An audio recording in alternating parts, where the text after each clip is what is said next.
नमस्कार, स्वागत है आपका विराट 24 न्यूज में। मैं आपके साथ आदर्श।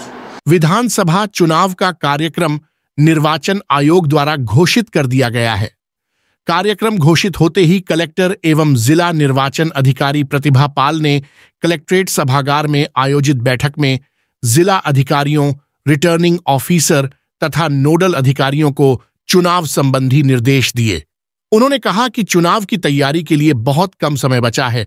सभी रिटर्निंग ऑफिसर अपने अपने विधानसभा क्षेत्र में समस्त कार्यवाहियां तत्काल शुरू कर दें।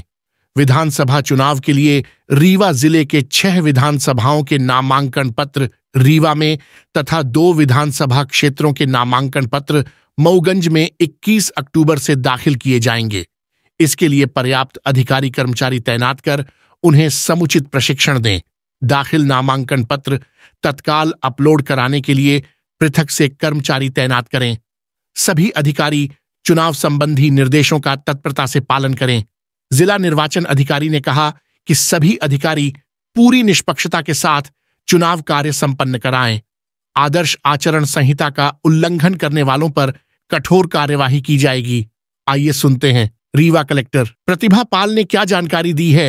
एग्जैक्टली वही नाम आपकी लिखाई में जाना है। ये सभी लोग जरूर देखते हैं और अपने जो भी खुदाई करने वाले हो उनको ये ठीक से बता के और तब खुदाई करना। और इसका एक बार सभी आरोप एक बार अपने सेक्टर है उनको एक बार बुला के ट्रेनिंग भी कर देना कि कैसे करना है उनको। और जो मतदान केंद्र का नाम जैसा छपा हुआ है वहाँ पर मौके पर क्या नाम है ये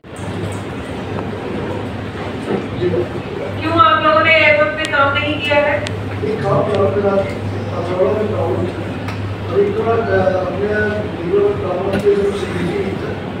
सेक्रेटरी को क्या मतदान केंद्रों की सूची में क्वालिफिकेशन में है वही नाम वहाँ पे लिखा हुआ है। नेक्स्ट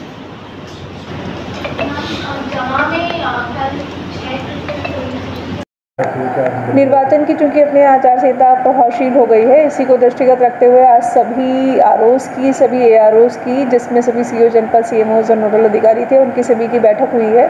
उद्देश्य ये था कि आने वाले जो 21 तारीख है तब से हम लोगों के नॉमिनेशन शुरू हो जाएंगे, तो सभी आरओ और एआरओ तैयार रहें, उनकी पूरी तैयारियाँ रहें, क्या काम उनको ऐसे हैं जो करने के हैं, तैयारियाँ कौन सी करनी है, इन सभी विषयों पर विस्तृत निर्देश दिए गए। साथ ही साथ एमसीसी का वायलेशन कहीं भी पूरे जिले में ना हो। सभी विधानसभाओं में किस प्रकार से राजनीतिक दलों को सभाओं की, जुलूस की अनुमतियां जारी होनी है, किस तरीके से प्रतिबंधात्मक कार्रवाइयां होनी है, मतदान केंद्रों की व्यवस्थाओं में अब क्या तैयारियां करनी है, इन सभी विषयों पर विस्तृत दिशा निर्देश दिए गए हैं।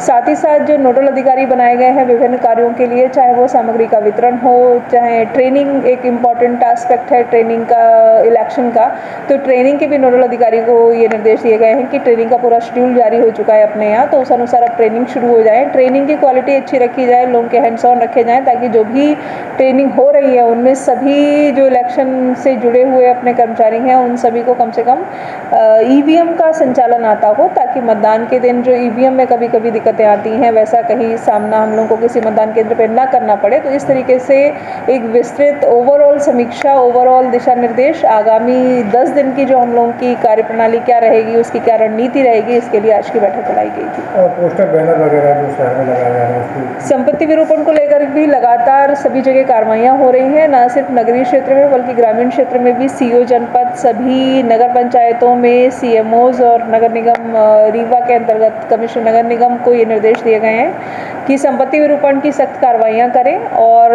जितने भी सरकारी भवन अपने थे उन पे से किसी भी प्रकार के पोस्टर बैनर इस प्रकार के नहीं हैं, सभी हटा लिए गए हैं और आगे भी कार्रवाइयाँ लगातार जारी हैं। अब यदि ये नया कोई विषय संज्ञान में आएगा कि किसी सरकारी संपत्ति पर किसी भी प्रकार का विरूपण किया गया है, तो हम लोग उसमें संगत जो धाराएं हैं संपत्ति विरूपण अधिनियम की उसमें कार्रवाई करेंगे। आचार संहिता में जैसे उल्लंघन कोई करता है उसमें कैसे कार्रवाई की जाएगी? एमसीसी का जो मॉडल कोड ऑफ कंडक्ट है उसके संबंध में धारा 144 का आदेश जारी किया गया है और उसमें विस्तृत रूप से निर्देश दिए गए हैं कि कौन सी चीज़ें ऐसी हैं जो एमसीसी के वायलेशन की श्रेणी में आती हैं और सभी को दिशा निर्देश भी ये दिए गए हैं कि इस तरीके का कोई भी काम ना करें जिससे कि आचार संहिता का उल्लंघन हो, जिसमें सभी जो राजनीतिक दल हैं उनकी भी स्टैंडिंग कमेटी में बैठक के दौरान सभी को ये निर्देश दिए गए हैं, सभी को ये सूचना भी दी गई है कि उनको कौन से काम नहीं करने हैं। यदि कोई भी व्यक्ति एमसीसी का कोई वायलेशन करता है तो हम लोग आईपीसी की धाराओं में, सुसंगत धाराओं में कार्रवाई करेंगे।